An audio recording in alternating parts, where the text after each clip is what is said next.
ఇప్పుడు కేవలం 7,999 up to 10 kgs వరకు బరువు తగ్గి అధిక బరువు నుంచి వచ్చే ప్రధాన సమస్యలను దూరం చేసుకోండి. పరిస్థితి వచ్చిందంటే చాలా బాధేస్తుంది. అయితే ఓసారి చరిత్ర కూడా డొక్కా సీతమ్మ నిన్నుంటారు మీరు. ఈస్ట్ గోదావరిలో గన్నవరంలో ఉండేది. ఆ రోజుల్లో ఎవరైతే గోదావరి దాటొస్తే ఎన్నో ఇబ్బందులున్నాయని వంట చేసి వచ్చిన వాళ్ళందరికీ తిండి పెట్టేది. అందుకే ఇప్పటికి కూడా డొక్కా సీతమ్మ అంటే అన్నదానం చేయడంలో మేటైన మహిళగా చరిత్రలో మిగిలిపోయింది, శాశ్వతంగా గుర్తుపెట్టుకుంటున్నాం. అదే సమయంలో నందమూరి తారక రామారావు గారు మొట్టమొదటిసారిగా ముఖ్యమంత్రి అయినప్పుడు తిరుపతికి వచ్చి అన్నదానానికి శ్రీకారం చుట్టాడు, ట్రస్ట్ కూడా పెట్టాడు. ఈ రోజు ఎంతో మంది భక్తులు వచ్చారు, ఉండీలో డబ్బులు వేస్తారు, అన్నదాన ట్రస్ట్ కు నిధులు ఇస్తారు. దీనివల్ల ₹1 టీటీడీ నిధులు పెట్టకుండా వచ్చే డబ్బులతోనే 1,00,000 మందికి అన్నం పెడుతున్నారంటే అది ఆ మహానాయకుడు చూపించిన స్ఫూర్తి. ఇవన్నీ కూడా మనం చూసినప్పుడు ఈరోజు మనందరం గుర్తుపెట్టుకోవాల్సిన అవసరం ఉంది. 2018 నేను ప్రారంభించాను. ఆ రోజు నేను ఒకటే ఆలోచించాను, అన్నం అనేది అందరికి అవసరం. ఇప్పుడే వివిధ రకాలుగా మనుషులతో లోపల కూడా మాట్లాడాను.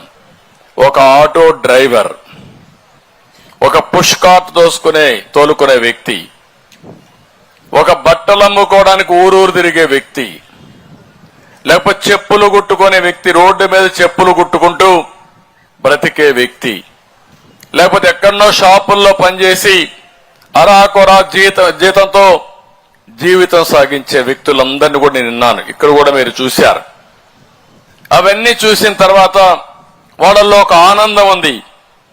మేము సంపాదించే ₹300 లేదా ₹200 ₹100 మధ్యాహ్నం అన్నానికి సరిపోతే కుటుంబాన్ని ఏ విధంగా పోషిస్తారని బాధపడే పరిస్థితి వచ్చింది. అందుకే ఈ రోజు మీరు చూస్తే పూటకు ₹5, ఉదయం ₹5, మధ్యాహ్నం ₹5, సాయంత్రం ₹5 అంటే ₹15తో 3 పూట్ల కడుపు నిండా తిండి పెట్టే పరిస్థితి వచ్చిందంటే అది ఈ ప్రభుత్వం యొక్క దూరదృష్టి అని చెప్పి కూడా నేను మీకు తెలియజేస్తున్నా. ఇంకో పక్కన ఈరోజు మనందరం గుర్తుపెట్టుకోవాల్సింది, ఆ రోజు 203 అన్నా క్యాంటీన్లు పెట్టాం. 1,41,000 మందికి రోజుకు తిండి పెట్టాం. 130 కోట్ల ఖర్చు పెట్టాం. దగ్గర 4,60,00,000 మందికి అప్పటికే భోజనం పెట్టి ముందుకు తీసుకుపోతే ప్రభుత్వం అనేది మంచి కార్యక్రమాల్ని కొనసాగించేది ప్రభుత్వం.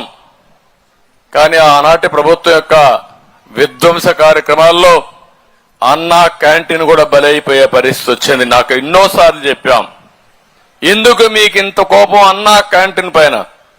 కావాలంటే మీ పేరు పెట్టుకోండి, ఈ అన్నదానాన్ని కొనసాగించడని చెబితే మీరు పెట్టలేకపోయినా దాతలు వస్తారు, వాళ్ళని వదిలిపెట్టమంటే, వాళ్లకు ఫ్రీగా చేసే అవకాశం ఇవ్వమంటే ఇవ్వకుండా అడ్డం పడే పరిస్థితికి వచ్చారు.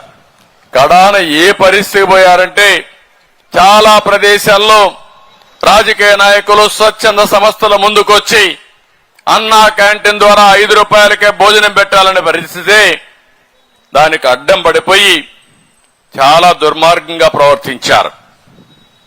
పెట్టనీయకుండా చేశారు, చాలా దౌర్జన్యాలు చేశారు. అన్నం పెట్టే వాళ్ళు కూడా పెట్టనీయకుండా అడ్డుకున్నారంటే ఎలాంటి ప్రభుత్వం ఉందో మనం ఒక్కసారి ఆలోచించుకోవాల్సిన అవసరం ఉంది. ఈ రోజు ఇక్కడ కూడా మీరు చూశారు అన్నా క్యాంటీన్ ని. నేను మామూలు స్టాండర్డ్స్ లో పెట్టలేదు దీన్ని. ఒక మంచి బిల్డింగ్, మంచి ప్రదేశంలో బెస్ట్ స్టాండర్డ్స్ తో కట్టాం. అన్నం కూడా నాణ్యమైనది, పౌష్టికాహారం ఉండేది, ఇవన్నీ తీసుకొచ్చాం. అందుకనే ఈరోజు మనం చూస్తే 49 మున్సిపాలిటీల్లో 100 క్యాంటీన్లు ఈ రోజు ప్రారంభిస్తున్నాం. సెప్టెంబర్ ఎండుకంతా 203 అన్నా క్యాంటీన్లు రాష్ట్రమంతా ప్రారంభిస్తాం. గిరిజన ప్రాంతంలో అన్ని మండల హెడ్ క్వార్టర్లో పెడతాం. రోజుకు 350 మందికి అన్నం సరఫరా చేసే కార్యక్రమాన్ని తీసుకుంటున్నాం. అవసరమైతే కొంతమంది ఇక్కడ రద్దీగా ఉంటే దాన్ని పెంచుకోవడానికి కూడా వెసులుబాటు ఉంటుందని చెప్పి కూడా నేను మీకు తెలియజేస్తున్నా. ఈ రోజు ఈ క్యాంటీన్లో మీరు చూస్తే ఒక రోజుకు 350 మందికి 26,250 రూపాయలు అవుతుంది. 100 క్యాంటీన్లకి 26 లక్షలు అవుతుంది. 203 క్యాంటీన్లు ప్రారంభిస్తే 53,28,000 రూపాయలు ఖర్చు అవుతుంది. సంవత్సరానికి 200 ఖర్చు అవుతుంది. నేను అడుగుతున్నా, ఈ 200 ఖర్చు అవుతుందనే ఉద్దేశంతో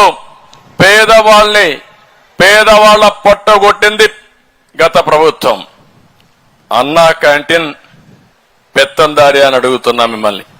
పేదవాళ్లకు తిండి పెట్టడం మనందరి కనీస బాధ్యత. ఈ రోజు ఇక్కడ నేను చూశాను సంస్థ కూడా మీరు ఒకసారి చూస్తే ఈ క్యాంటీన్ లో మనం వడ్డించే ఆహారం కూడా పూటకు 34 రూపాయలు పడుతుంది. బ్రేక్ఫాస్ట్ మాత్రం 22 రూపాయలు పడుతుంది. మొత్తం 90 రూపాయలు అవుతుంది. 15 రూపాయలు పే చేస్తే 75 రూపాయలు ప్రభుత్వం గాని డోనర్స్ గాని దాతలు గాని ఖర్చు పెట్టే పరిస్థితికి వస్తున్నాం. ఇక్కడ ఆర్గనైజేషన్ లో కూడా 1 రూపాయి ప్రాఫిట్ తీసుకోరు. హరే కృష్ణ చారిటబుల్ ఫౌండేషన్ ఈ క్యాంటీన్ రన్ చేయడానికి ముందుకొచ్చారు.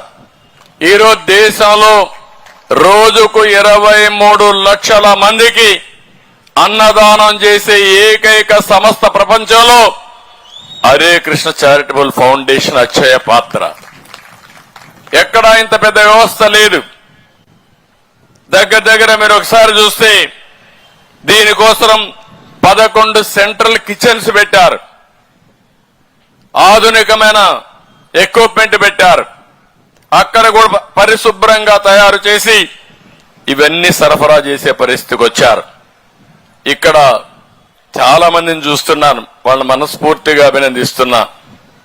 నేను అన్నా క్యాంటీన్ పెడతానంటే ఆ రోజే రాజుగారు శ్రీనివాసరాజు ₹1 కోటి విరాళం ఇస్తానని ముందుకొచ్చిన వ్యక్తి శ్రీనివాసరాజు గారు. ఆయన ఒక మాట చెప్పాడు, మీరు ముఖ్యమంత్రి అయ్యారు, ఇక్కడ భూమి విలువ పెరిగింది, నాకు 100 కోట్ల రూపాయలు ముందు కంటే ఎక్కువ ఆదాయం వచ్చే పరిస్థితి వచ్చింది, అందుకే ₹1 కోటి అన్నా క్యాంటీన్కి ఇవ్వాలని చెప్పి నిర్ణయించుకున్నానని వచ్చి స్వచ్ఛందంగా ముందుకు వచ్చి చెప్పిన వ్యక్తి శ్రీనివాసరాజు గారు. నిన్న అదే మరిగా భువనేశ్వర్ గారు కూడా అన్నా క్యాంటీన్కి ₹1 కోటి ఇస్తామని ముందుకు వచ్చి ₹1 కోటి డొనేట్ చేశారు. ఇవన్నీ కూడా శుభ పరిణామాలు.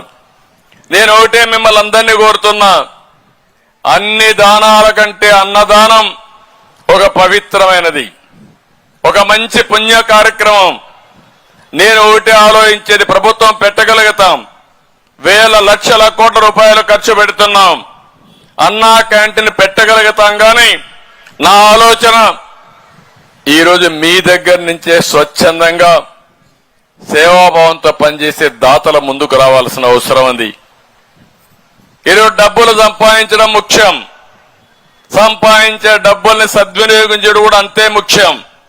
అందుకే ఈ రాష్ట్రంలో ఉండే అందరికీ పిలిపిస్తున్నా, స్వచ్ఛందంగా ముందుకొచ్చి మీరిచ్చే విరాళాల ద్వారా అన్నా క్యాంటీన్ రన్ చేసి ఇది శాశ్వతంగా నిరంతరం కొనసాగించే కార్యక్రమం కింద ఒక అటానమస్ గా తయారు చేయాలని నా సంకల్పం.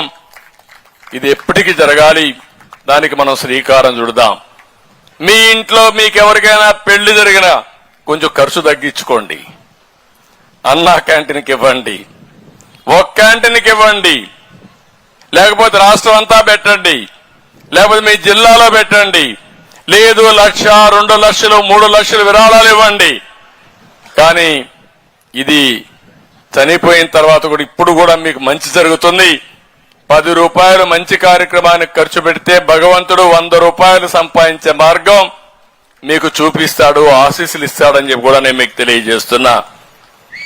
అందుకని దీనిపైన డిజిటల్ విరాళాలు కూడా సేకరించాలని చెప్పి ముందుకు పోతున్నాం.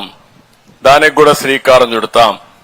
ఇక్కడికి వచ్చినప్పుడు మీరు చూశారు, నేను ఈరోజు ఏదైతే 78వ స్వాతంత్ర దిన సందర్భంగా నేను ఒక ఉపన్యాసం చెప్పాను. ఇప్పుడే నా మెసేజ్ ఒకటి ఇచ్చాను. అందులో మీరు చూస్తే రాబోయే 23 ఏళ్ల తర్వాత మన దేశం 100 సంవత్సరాల స్వాతంత్ర దిన ఉత్సవాలు జరుపుకుంటున్నాం. 23 ఏళ్లే. ఈ 23 ఏళ్లలో మనం అందరం సంకల్పం చేసి ఒక పద్ధతి ప్రకారం పనిచేసి ప్రపంచంలోనే అగ్రదేశంగా తయారవుతాం. నాకు ఏమాత్రం అనుమానం లేదు. మీరందరూ గాని 19 నుంచి గవర్నమెంట్ కంటిన్యూ అయ్యుంటే ఇప్పటికి ఎక్కడికి పోయేవాళ్ళం నాకే తెలియదు, ఎక్కడికో అభివృద్ధి చేసేవాళ్ళం. మీరందరూ అనుకున్నారు 2004లో ఆ రోజు నేను ముఖ్యమంత్రిగా ఉన్నాను. అప్పటి వరకు హైదరాబాద్ గాని మొత్తం రాష్ట్రంలో అనేక అభివృద్ధి కార్యక్రమాలు చేశాం. ప్రతి ఒక్క ఊర్లో ఇంజనీరింగ్ కాలేజీలు పెట్టాం. మీ పిల్లల్ని ఇంజనీర్లు చేశాం. దానితో హైదరాబాద్ అంతా బాగా అభివృద్ధి అయింది. నాకంటే ఇంకా కొత్తగా వస్తే బాగా చేస్తారని మీరు ఆ రోజు ఓట్లు వేరే పార్టీకి వేశారు. దాని పర్యవసానం 2014 రాష్ట్రం 2గా విడిపోయే పరిస్థితికి వచ్చాం. అది జరిగింది. మళ్లీ నేను ఒక ప్రతిష్టగా తీసుకున్నాను. మళ్లీ రాష్ట్రాన్ని ఘాటిలో పెట్టాలని చెప్పి ఆలోచించాను. ఎప్పుడూ జరగని విధంగా మీరు చూస్తే 120 సంక్షేమ కార్యక్రమాలు ఇస్తూ అభివృద్ధి కార్యక్రమాలు చేస్తూ సంపద సృష్టించే మార్గాలకు ముందుకు పోయాం. దానివల్ల 13.5% జీఎస్టీపీ అభివృద్ధి అయింది. పేదవాళ్ల తలసరి ఆదాయం, అందరి తలసరి ఆదాయం పెరిగింది. మీ జీవన ప్రమాణాలు పెరిగాయి. కానీ 2019లో మళ్లీ మీ ఆలోచన మారింది. ఒక సైకోని తీసుకొచ్చుకున్నాం. అక్కడి నుంచి ప్రారంభమైంది గుద్దుడే గుద్దుడు, బూతులే బూతులు. నేను అడుగుతున్నా, ఈ నియోజకవర్గంలో ఎప్పుడైనా ఇలాంటి మీటింగ్ జరిగిందా అని అడుగుతున్నా మిమ్మల్ని. ఎన్టీ రామారావు గారు కట్టిన స్టేడియం, అది మా పార్టీ కట్టిన స్టేడియం అవునా కాదా అని అడుగుతున్నా. నేను ఇక్కడ రాలేకపోయా.